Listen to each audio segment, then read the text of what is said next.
Walang balikang magaganap. Yan marahil ang mensaheng gustong iparating ng aktres na si Catherine Bernardo para sa mga taong umaasa na magkakabalikan pa sila ng nobyo niya for 11 years na si Daniel Padilla.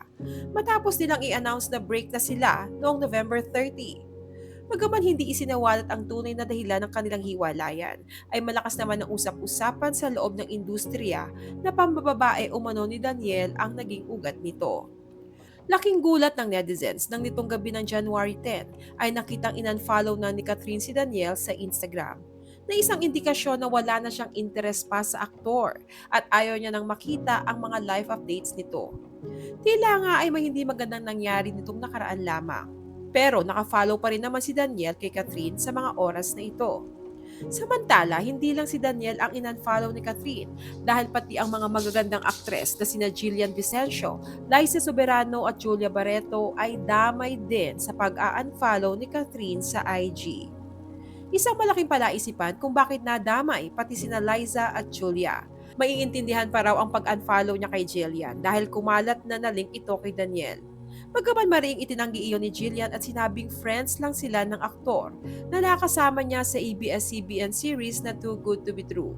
Samantala, si Julia Barreto naman ay matatandaang sinisimplihan ng sulyap ni Daniel noong nakarang ABS-CBN Ball na marami rin ang nakapansin noon.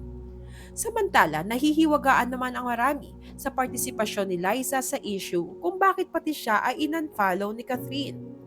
Matatandaang marami ang bilib noon sa friendship ng Katniel kahit hindi na sila. Matapos silang maspatan sa magkakaibang okasyon na magkaibigan pa rin at patuloy na nagkakasama.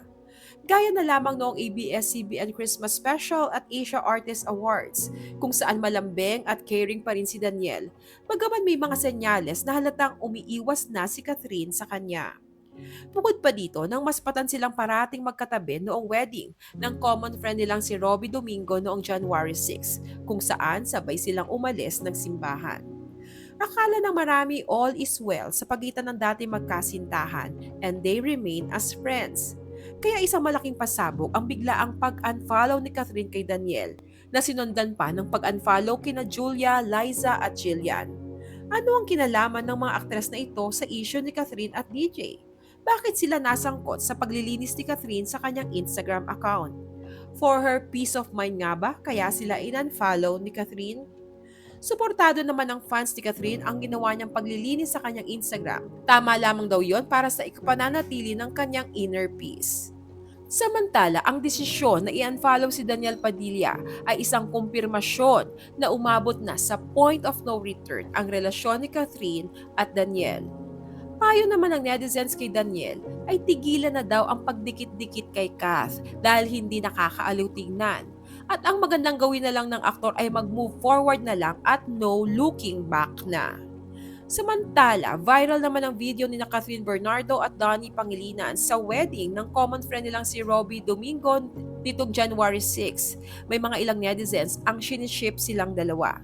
Napansin kasi ng marami na tila bantay sarado ni Donnie si Kat sa dance floor.